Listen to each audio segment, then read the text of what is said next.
Hi, I'm Ashley Weaver, and I'm the author of the Amory Ames mystery series, Whodunits inspired by Golden Age mysteries.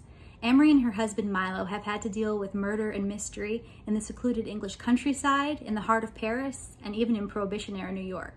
But in A Deception at Thornecrest, the mystery strikes much closer to home. It was on a sunny spring morning in the 8th month of my pregnancy that a woman arrived on my doorstep claiming to be married to my husband. The day started out much like any other, with no hint that I would soon be involved in a melodrama worthy of any of the radio plays with which I had lately been amusing myself. I rose early and breakfasted heartily before going to the morning room to complete my correspondence.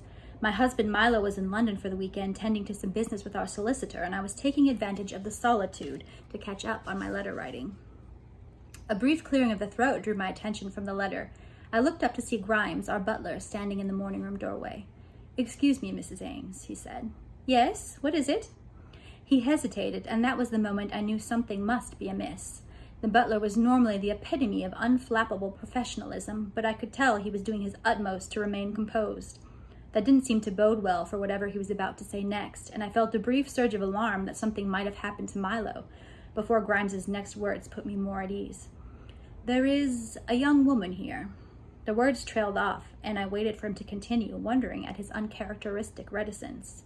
"She gives her name as Mrs. Ames," he said at last. I frowned, but there was no other Mrs. Ames. Though my maiden name and my married name were coincidentally the same, neither Milo nor I had another female relation with the surname, unless it was some distant relative of whom I was unaware. "Does she say if she's a relative of mine or of Mr. Ames?" I asked, to prod him forward. He seemed to be marshalling himself for some unpleasant task, and then he came out with it.